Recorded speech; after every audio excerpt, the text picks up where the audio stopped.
무슨 예술의 전당에 와 있는 것 같습니다. 야, 마지막에 그렇게 올릴 줄은 몰랐습니다. 네, 처음부터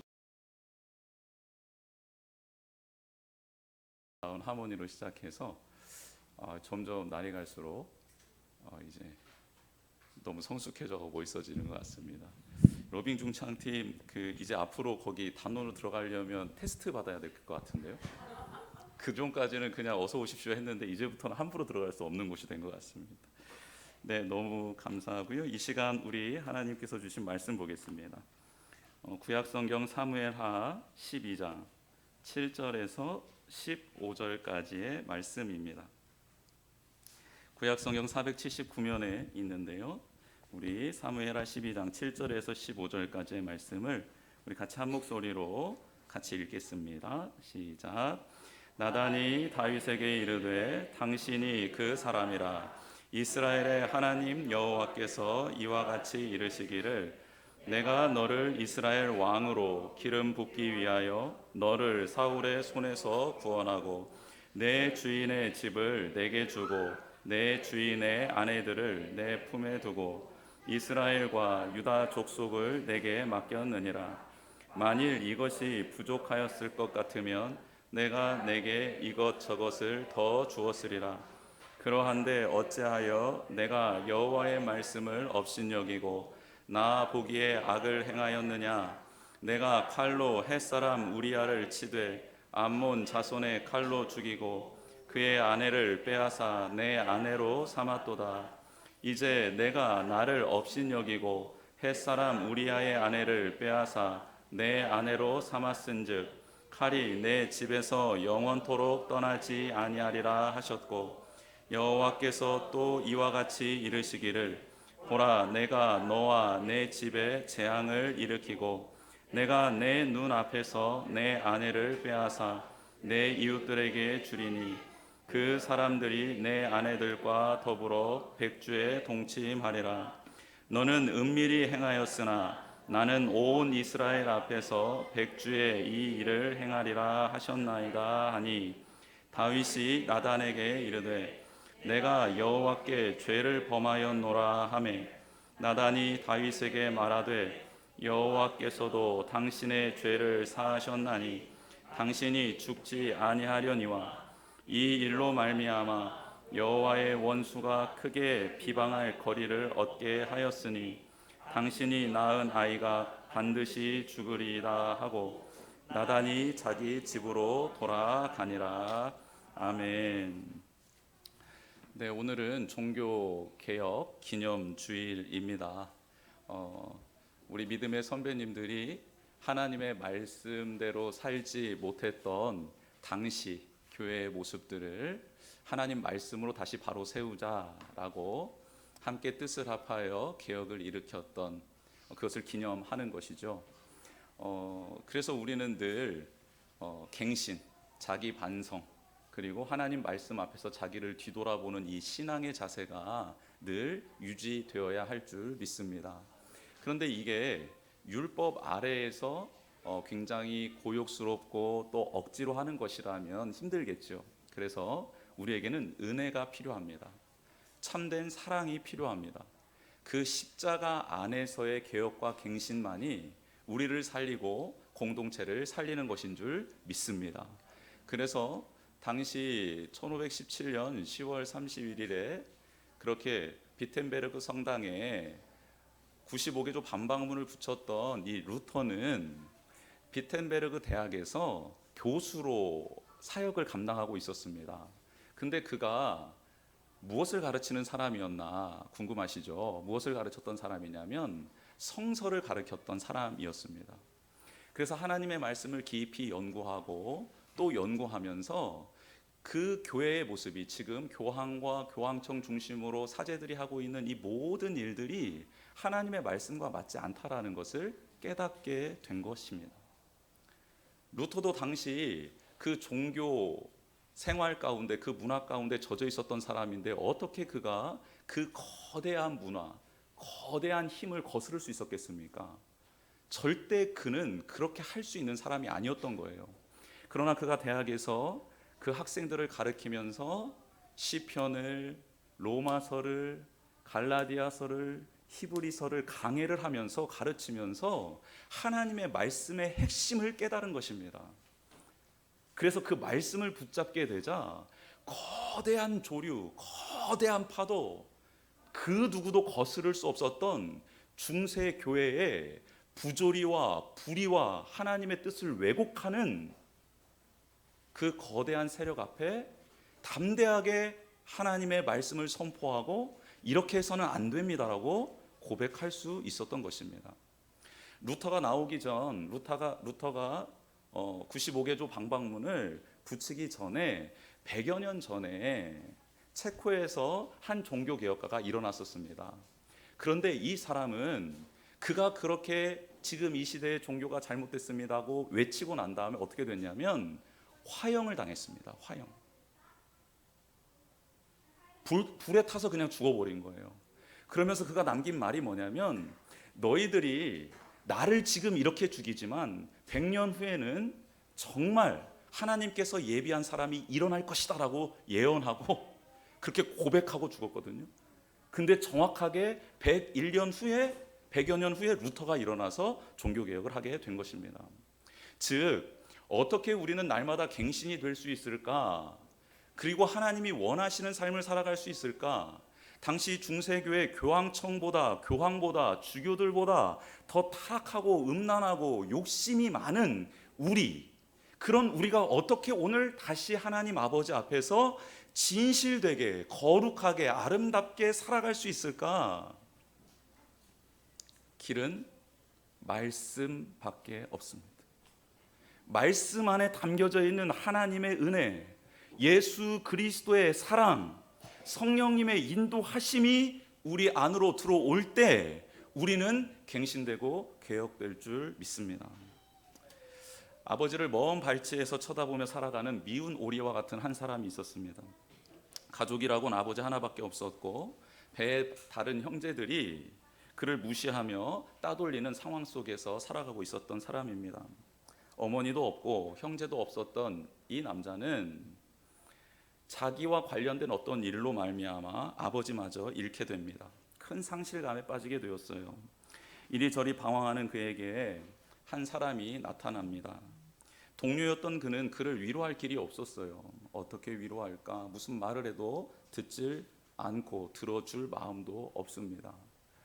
그래서 그 옆에 항상 있어줬어요. 뭐 차를 마실 때든 밥을 먹을 때든 옆에 있어줬는데 그것마저도 싫었지요.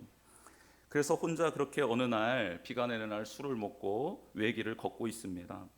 그런데 이 동료가 그 뒤를 따라가요. 근데 이 남자가 한참 동안을 걷다가 하늘을 쳐다보며 이렇게 살아서 무엇하나 하는 심정으로 그만 고개를 떨구고 그 자리에서 쓰러집니다. 길바닥에 누워버리는 것이죠. 그렇게 한참을 비를 맞았습니다. 그러고 난 다음에 눈을 떠서 옆을 쳐다보는데 그 동료가 동일하게 그 옆에 누워 있는 거예요. 그러면서 그를 바라보며 한마디 합니다. 괜찮다고, 일어나라고 그렇게 말을 합니다.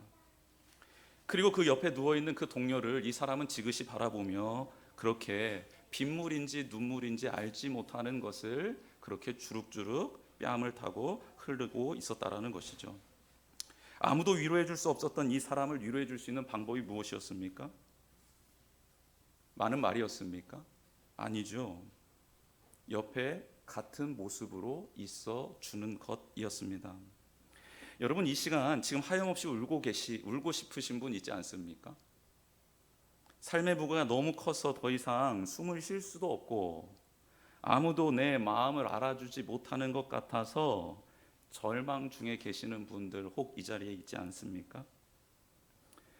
정말 눈을 감으면 우주에 홀로 있는 것 같은 두려움과 고독에 갇혀 그렇게 절망하며 계신 분 이 자리에 없습니까? 이 시간 그분들을 위해서 기도하고 싶습니다. 하나님께서 사랑하는 성도님들의 영의 눈을 열어주시기를 기도하고 싶습니다. 성도님들 옆에 성도님과 같은 모습을 하고 사랑과 위로의 눈으로 지금 성도님들을 바라보고 계시는 그 예수님을 볼 수 있게 되기를 축복합니다.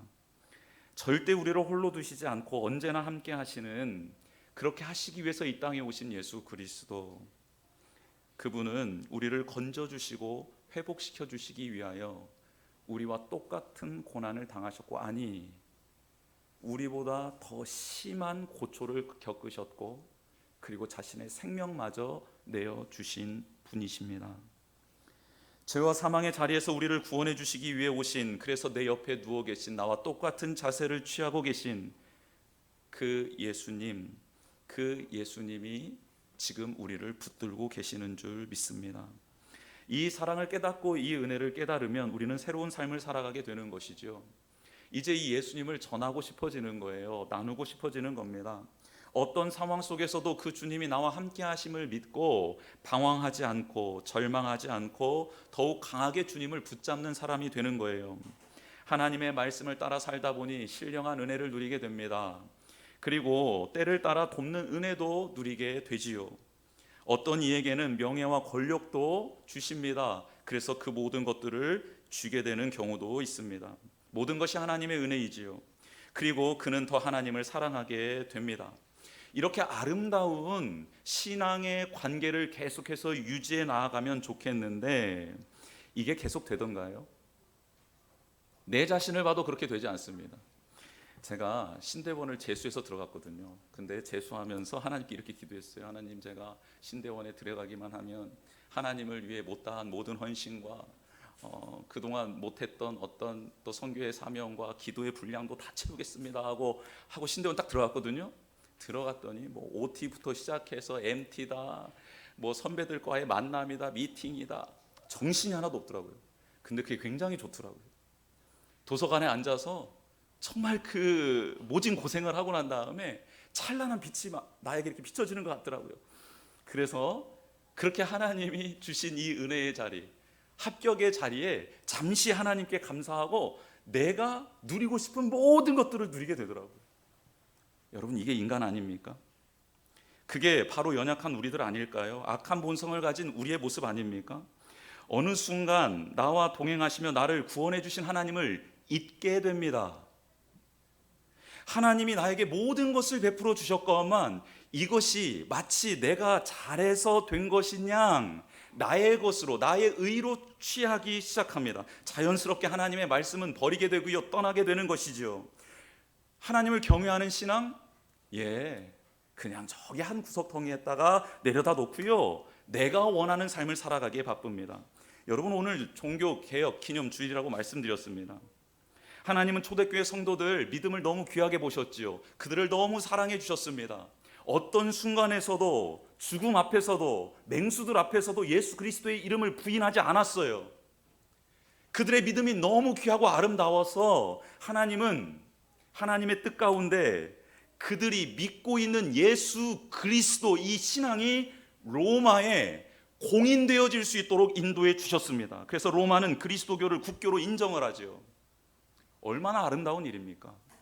이제 예수 그리스도를 증거하고 전하고 아무 데서나 그 주님을 찬양할 수 있게 되고 그 신앙의 고백을 나눌 수 있고 함께 기뻐할 수 있는 시대가 열려지게 된 것입니다.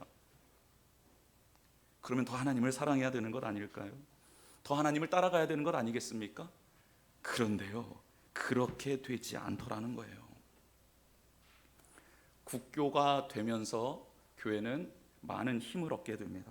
많은 사람들이 헌금을 하게 되어서 은과 금이 교회마다, 성당마다 쌓이게 되고, 특별히 교황청에는 그 금과 금화를 둘 곳이 없을 정도로 많은 부를 축적하게 됩니다.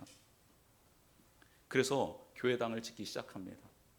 화려하게 짓지요. 엄청난 대대적 공사를 진행하기 시작합니다. 근데 이게 하나님이 원하시는 것이었을까요? 하나님이 그들에게 힘을 주고 물질을 주신 이유는 무엇이었을까? 성경에 나와 있습니다. 나의 뜻대로 세상의 공의와 정의가 흘러가게 해라. 나의 뜻대로 사랑과 긍휼이 넘치는 곳이 되게 해라. 하나님을 알지 못하고 예수 그리스도를 알지 못하는 자들에게 복음을 증거해라. 그들이 회복되게 도와주어라. 이게 하나님이 그들에게 주신 복, 그 복이 쓰임 받아야 될 방향 아니겠습니까? 그런데요, 중세교회 지도자들은, 특히 교황과 주교들은요, 영혼과 양심이 죽어버렸습니다. 돈의 물질에 파묻혔고요, 명예에 파묻혔고요, 권력에 그만 모든 양심을, 그의 영혼을 내다 주었습니다. 주교들은 영주가 되어서 소작농을 소유하는 사람들이 되어갔고요, 그들은 소작인들에게 은혜를 베푸는 것이 아니라 소작인들의 모든 것을 착취하는 파렴치한 고용주가 되어버렸습니다. 200년간 치러진 십자군 전쟁을 통해 중세교회는 큰 위기에 처하게 되었고, 정치, 사회, 경제의 큰 변화가 유럽 전반에 일어나고 있었습니다. 군인을 동원해야 되는데 군인들이 잘 동원되지 않자 면벌부를 교황의 이름으로 교황청에서 발급하기 시작했습니다. 벌을 면해주는 것을 문서화해서 지급했던 것입니다. 당시 중세교회, 카톨릭 교회에서는 고해성사라는 게 있었습니다. 이 고해성사는 무엇이냐면, 내가 죄를 지으면 사제 앞에, 보이지 않는 말소리만 들리는 사제 앞에 가서 이제 죄를 고백하는 겁니다. 그러면 사제가 사죄의 문을 읽어줍니다. 그 죄 고백을 다 듣고 사죄경이라고도 하고 사죄문이라고도 하는 이 사죄의 문을 읽어줍니다. 그러면 죄는 용서가 되는 거예요. 근데 죄는 용서가 되었는데 그 죄로 말미암아 파생된 여러 가지 일들이 있지 않습니까? 그거에 따른 벌은 이제 받아야 되는 거예요. 그래서 이 벌을 사해주기 위한 제도가 있었는데, 그 벌을 사해주는 게 뭐였냐면 보속이라는 게 있었습니다. 그래서 당신은 지금부터 열흘 동안 금식을 하세요. 당신은 어디 성지를 가서 방문을 하세요. 또 봉사를 하세요. 라는 등등 이 보속을 행해야 했습니다. 그런데 우리가 예를 들자면, 제가 이 컵을 깨트렸어요. 그럼 보속은 뭡니까? 내가 이걸 깨트림으로 마음 상하게 한 사람에게 지은 죄를 고백하고 난 다음 보속은 뭐가 될까요? 그렇죠. 이걸 물어주면 되는 겁니다. 그렇죠? 이것은 너무 쉬운 거예요. 그런데 우리가 영적으로 지은 죄, 그리고 하나님의 말씀에 불순종함으로 지은 죄들은 정확한 보속이 이루어질 수 없는 것 아닙니까? 애매한 거예요. 이것을 어떻게 다 갚을 수 있을까? 난해한 문제가 생겨나게 된 것이죠. 그래서 천주교에서는, 당시 중세교회에서는 무슨 일이 일어났냐면, 예를 들어서 내가 보속을 해야 될 게 100이 있습니다. 100이. 근데 살아가면서 이 보속을 다 못했어요. 한 80밖에 못했어요. 그럼 20이 남았지 않습니까? 그럼 이 20은 죽어서 연옥에 가서 받게 된다라는 거예요. 그래서 이 벌을 받게 되는 것을 사해 주는 게 면벌부가 된 겁니다. 벌을 면하게 해주는 증서를 써주는 거예요. 그러면 어떤 근거에서 교황은 이 면벌부를 사람들에게 팔 수 있었고 줄 수 있었습니까? 알고 봤더니 성인들 있잖아요. 성인들, 당시 하나님 아버지 앞에 경건하고 거룩하게 살았던 성인들을 보니까 100을 넘는 200, 300까지의 선행을 했다라는 거예요. 그 사람들은. 그래서 그 잉여되어 있는 선이 교황에게 주어져 있다라고 믿었던 거예요. 그래서 그 남는 선을 채우지 못한 사람에게 나누어 주는 거예요. 그러니 이게 얼마나 그들에게는 귀한 것입니까? 죽어서도 벌을 면하게 되는 것이니까. 그래서 십자군 전쟁 때 이 면벌부를 사용함으로 수많은 군인들을 모집할 수 있었던 거예요. 그런데 더 나아가 전쟁이 끝나고 경제적으로 또 어려워지자 이 교회들이 뭘 하냐면 이제 이 면벌부를 팔기 시작한 겁니다. 지금 너희들이 이 면벌부를 사면 연옥에서 고통받고 있는 사람들이 구원을 받을 것이다 라고 해가지고 면벌부를 팔기 시작한 거예요. 여러분, 이 면벌부에 관련된 저항이 루터의 95개조 반박문 중에 60-70%를 차지하고 있습니다. 이 면벌부에 관련된 잘못된 신앙에 대해서, 가르침에 대해서 논하자라고 그렇게 한 것이죠. 여러분, 아무튼 이렇게 큰 변화가 생기기 시작했는데, 이 변화에 이제 루터가 나서서 이렇게 95개조 첫 번째 항목에 이렇게 소개를 하고 있습니다. 우리 주님이시며 선생이신 예수 그리스도께서 회개하라고 말씀하셨을 때 믿는 자의 삶 전체가 회개가 되기를 원하셨다라고, 이게 95개조 중에 첫 번째 조였습니다. 1조. 우리 주님이시며 선생이신 예수 그리스도께서 회개하라고 말씀하셨을 때 믿는 자의 삶 전체가 회개가 되기를 원하셨습니다라고 회개하라라고 선포를 한 거예요. 예수님께서 처음 이 땅에 오셔서 외친 메시지와 동일한 거죠. 루터는 중세교회를 향하여 선지자적 메시지를 선포한 겁니다. 말씀의 근거에 지금 하고 있는 일들이 정당한가를 물은 거예요. 그렇다면 이 일에 대해서 교황과 교황청과 당시 사제들이 뭘 하면 됐습니까? 말씀으로 돌아가 정말 말씀을 보고 회개하고 돌이키면 되는 것 아닙니까? 그런데요, 회개하지 않습니다. 아까 말씀드린 대로 루터가 일어나기 전 100년 전에 활동했던 종교개혁가를 불에 태워 죽여버리고요, 루터도 핍박하고 감금해서 유배를 보내버립니다.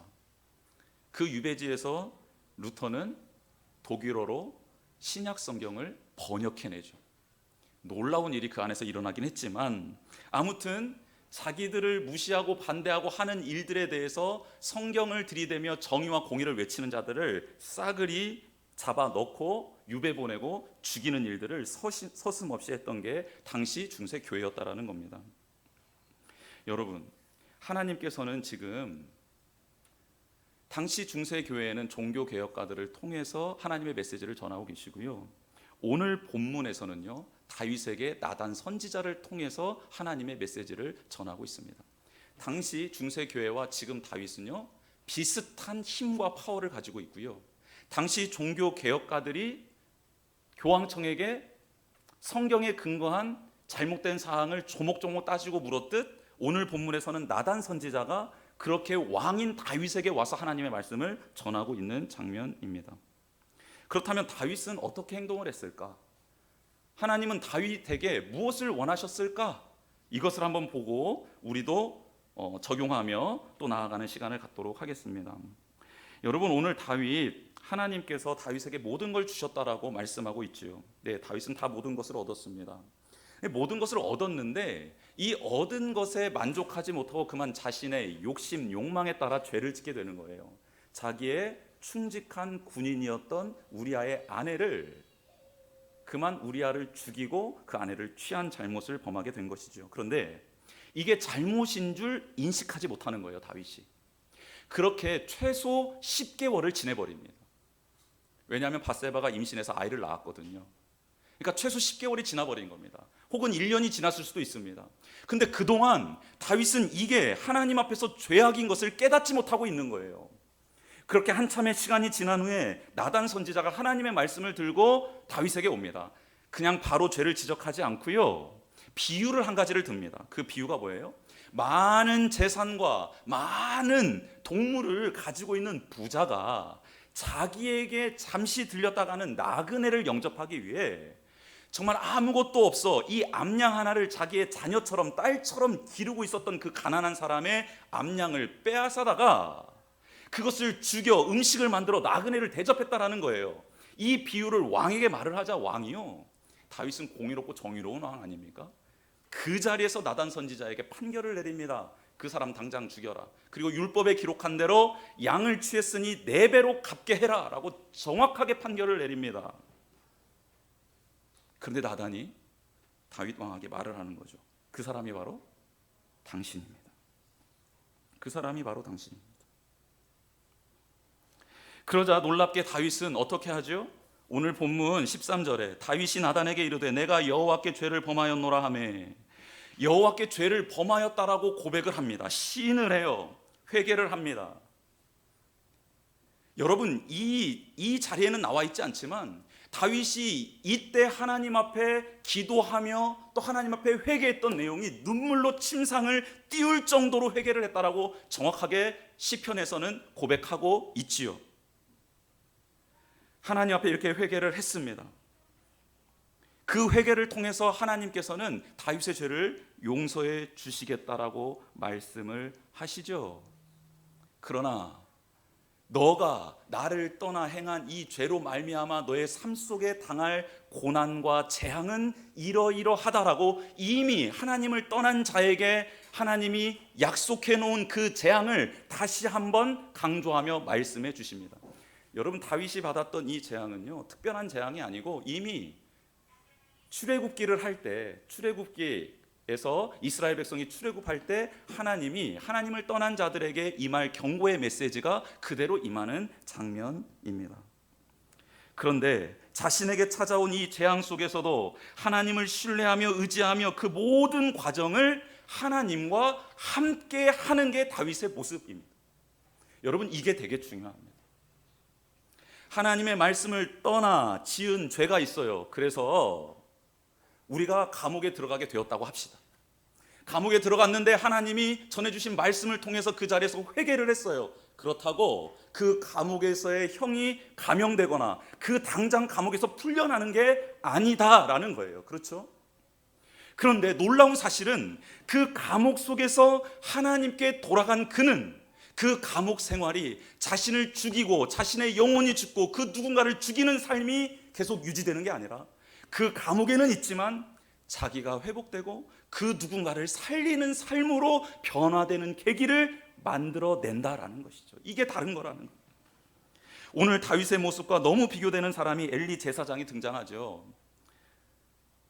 사무엘의 스승이었던 이스라엘의 대제사장 엘리는 하나님께서 사무엘을 통해 전해준 심판의 메시지를 듣게 됩니다. 근데 그 심판의 메시지를 듣고 회개하거나 자복하거나 돌이키지 않고요, 그 하나님의 심판이 그대로 내게 임할 것이다 라고 받아들여요. 여러분, 이게 믿음입니까? 하나님이 한번 말씀하셨으니 변화될 수 없지, 내가 어떻게 그분을 돌이켜 그대로 될 거야 하고 돌이켜서 자기 식대로 계속 살아가는 게 이게 하나님이 그에게 심판의 메시지를 주신 이유입니까? 아니라는 거예요. 그런데 엘리 제사장은 그것을 믿음이라고 생각하고 받아들여요. 그것은 믿음이 아니라 불신앙입니다. 하나님은 그 징계 가운데, 그 심판의 메시지 가운데 그가 돌이키기를 원하셨기 때문입니다. 여러분, 다윗은 자기의 죄로 인해 밧세바에게서 태어난 첫 번째 아들이 죽게 됩니다. 하나님이 그 아이를 치시죠. 그런데요, 이 하나님이 아이를 치셨을 때 당연한 일이지, 어쩔 수 없지, 하나님이 치셨으니까 그래 뭐 하나님 뜻대로 되겠지, 돌이켜서 자기가 하고 있는 행동을 하지 않습니다. 그 상황 속에서 하나님 앞에 엎드려요. 회개를 합니다. 눈물로 기도를 해요. 금식을 합니다. 죄를 뒤집어 씁니다. 그리고 그 아이를 살려달라고 부르짖어요. 하나님이 혹시 뜻을 돌이키실 수 있다라는 것을 알고 있었기 때문입니다. 하나님은 지금 나에게 이 재앙을 주시는 이유가 이미 말씀대로 임하는 것이긴 하지만 그러나 뜻을 돌이킬 수 있는 분이다라는 것을 깨닫고 엎드려 기도하고 또 기도하고 기도합니다. 그러나 결국 아이는 죽게 되지요. 그러나 그 시간을 통해서 하나님은 정말로 다윗이 나를 이제는 경외하는구나, 내가 내린 이 심판에 대해서 혹은 내 말씀에 대해서 이것을 온전히 받아들이는 자가 되었구나라고 인정해 주시며 그 아이를 잃어버린 다윗과 밧세바에게 자녀를 주십니다. 4명의 아들을 주시는데 그 중에 한 명이 솔로몬이 되는 것이죠. 하나님의 징계는 사랑하는 자녀들에게 임하는 것입니다. 사랑하지 않으면 벌을 내리지도 않고요, 찾아오시지도 않습니다. 말씀도 주시지 않습니다. 중세교회에 하나님이 종교개혁자들을 보내신 이유, 지금 우리에게 하나님의 살아있는 말씀이 찌르고 아프고 고통스럽게 되는 이유, 이것은 우리를 사랑한다라는 증거이다라는 것이죠. 세속화된 교리와 지도자들의 탐욕을 밝히 드러내기 위하여 종교 지도자들을 하나님께서는 종교 개혁가들을 통해 그들의 잘못을 지적해 주셨던 것입니다. 오늘 다윗은 그렇게 자신을 지적하는 나단 앞에서, 하나님의 말씀 앞에서 모든 것을 잃고 치욕을 당하더라도 그 하나님 아버지 앞에 도움을 구하며 다시 회개하며 뉘우치는 시간으로 그 고난의 자리를 지켜나가고 있습니다. 다윗은 하나님의 말씀을 듣지요. 칼이 떠나지 않는 가정이 될 것이다. 재앙이 임하는 삶을 살아가게 될 것이다. 아들이 쿠데타를 일으키죠. 그래서 왕궁에서 쫓겨나 후궁들이 또 수모를 당하는 일들까지 정말 다 겪게 됩니다. 그런데 이 모든 상황 속에서 다윗은 하나님을 의지합니다. 하나님께 도움을 구합니다. 그런데 그때마다 하나님은 그 다윗의 고백을 들으셔서 그 아픈 현장에서 아픔으로 끝나지 않고 하나님이 그를 살려주시고 회복시켜주시고 그와 동행하시는 증거들을 수도 없이 보여주십니다. 내가 너를 사랑하고 있어. 내가 너를 붙들고 있어. 내가 한 말이기 때문에, 내가 공의로운 하나님이기 때문에 이미 심판의 메시지는 신명기에 기록된 대로 너에게 임할 것이지만, 그러나 그 심판의 자리에 있는 너가 너무너무 안타까워. 나는 그 자리에 함께 들어가서 내가 너와 함께 고통당하고 있어. 내가 너를 지켜주고 있어. 내가 너를 살려주기 위해서 새로운 길을 너에게 보여주길 원해라고 고통당하고 있는 다윗과 함께 고통당하시며 그를 도와주시고 계시는 하나님의 모습이 곳곳에서 등장하고 있습니다. 창세기에 하나님 분명 말씀해 주셨습니다. 선악을 알게 하는 나무의 열매를 따먹게 되는 날 너희는 정령 죽게 될 것이다. 이건 하나님의 말씀이십니다. 하나님의 말씀이시기에 그 말씀대로 인류는 될 수밖에 없는 것이죠. 그런데 그렇게 뒀다가는 인류가 멸망할 수밖에 없는 이 안타까운 현실 앞에 하나님은 그 멸망당한다, 그들이 범죄로 말미암아 죽게 된다라는 이 사실을 그대로 이행해 가시면서 동시에 그 자리에 있는 그들을 위하여 대신 죽기 위해 이 땅에 내려오셨다라는 거예요. 본인이 하신 말씀대로 심판의 자리에 있는 그들, 그러나 그 심판을 당하면 죽게 될 그들을 안타깝게 여기셔서 내려오셔서 그 말씀대로의 심판을 본인이 다 받고 십자가에서 돌아가셨다라는 거예요. 여러분, 얼마나 하나님이 우리를 사랑하시는지 오늘 말씀은 그렇게 우리에게 증거하고 있습니다. 중세 교회에 타락한 성직자들을 죽이기 위해 종교개혁가들을 일으키신 게 아니라는 것이죠. 그들이 돌이켜 하나님의 뜻을 따라 살아가기를 원하셨던 하나님의 간절한 마음이 종교개혁가들에게 주어진 것이고 그들이 외쳤다라는 것입니다. 다윗이 하나님께 오늘 일어난 일들을 생각하며 기도와 찬양을 드리는데요, 그 내용이 시편 51편에 기록되어져 있습니다. 그리고 그 중에 4절을 한번 보겠습니다. 내가 주께만 범죄하여 주의 목전에 악을 행하였사오니 주께서 말씀하실 때에 의로우시다 하고 주께서 심판하실 때에 순전하시다 하리이다. 하나님의 말씀은 의롭다라고 고백합니다. 하나님의 말씀이, 심판의 말씀이, 신명기서에 기록되어 있는 말씀이 다 자기에게 임하고 있는데 그럼에도 불구하고 하나님의 말씀은 의롭다 말합니다.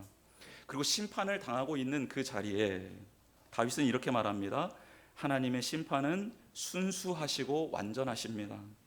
사사로운 감정이 섞이지 않은 깨끗하고 올바른 심판이십니다라고 고백을 하고 있는 거예요. 이렇게 심판을 받아들이며 다윗은 그 모든 순간에 하나님을 경외하며 성령님의 인도하심을 받고자 기도하며 엎드립니다. 하나님, 저는 매일 죄를 범할 수밖에 없는 자신이지만 은혜를 베풀어 주십시오. 하나님을 떠나 멸망할 수밖에 없었지만 이런 징계 중에도 긍휼을 잊지 않으시는 하나님이 저를 도와주시면 제가 이 상황 속에서도 하나님을 영원히 떠나지 않고 계속 바라볼 수 있게 되는 줄 믿습니다. 하나님, 제게 은혜를 베풀어 주십시오라고 그렇게 하나님 앞에 엎드려 있는 다윗의 모습입니다. 오늘 본문의 주제는 회개하는 다윗이 아닙니다. 오늘 본문의 핵심은, 그 메시지는 다윗을 회복시키시는 하나님이십니다. 말씀대로 다윗은 위기를 맞이하지만 그러나 그때마다 하나님은 자신을 의지하며 하나님의 심판을 순전하게 받아들이고 있는 다윗을 도와주십니다. 길을 내어 주십니다. 하나님은 다윗에게 피할 길을 내주시고 돕는 자들을 세워주시고 결국 다윗을 회복시켜 주셨습니다. 우리에게 오늘 찾아와 주셔서 말씀 주시는 하나님, 우리에게 매일매일 깨닫게 해주시고 또 우리에게 들려주시는 그 하나님의 음성, 왜 들려주시는 것일까요? 우리에게 있는 불순물을 제거해 주시고 그리고 어떤 상황 속에서도 하나님이 우리를 돕는 분이심을 깨닫고 의지하라고 우리에게 은혜의 자리를 주시는 줄 믿습니다. 말씀대로 심판을 받고 있는 자녀, 그럼에도 그게 너무 안타까워서 오셔서 대신 그 심판을 받아주시는 그 예수 그리스도의 모습을 기억하시며 그분을 끝까지 사랑하고 그분의 은혜를 끝까지 찬양하며 나아가는 우리 모두가 되기를 주님의 이름으로 축복합니다. 우리 주보의 내용 잠시 보겠습니다. 하나님은 사랑하는 자녀를 회복시켜 주시기 위해 말씀으로 깨닫게 하시고 징계하십니다. 회복시켜 주시기 위하여 말씀을 주시고 때로는 징계도 하신다라는 거죠. 사랑하기 때문입니다. 그런데 놀라운 것은 두 번째, 징계 중에도 하나님은 긍휼을 잊지 않으시고 피할 길을 보여주시며 친히 인도해 주십니다. 이게 하나님의 마음인 것이죠. 그래서 세 번째, 하나님의 말씀 앞에 우리는 어떻게 응답해야 할까요? 엘리 제사장처럼 모든 것을 받아들이고 마치 그게 믿음인 양 하나님을 떠나는 게 맞습니까? 아니면 그런 말씀을 주셨음에도 불구하고 그 말씀 주신 하나님이 의롭고 선하심을 믿고 그렇게 하나님을 의지하여 그 모든 상황 속에서도 하나님의 도우심을 받고 나아가는 게 우리의 자세여야 할까요? 이 시간 같이 하나님의 말씀 상고하며 찬양하도록 하겠습니다. 예수 사랑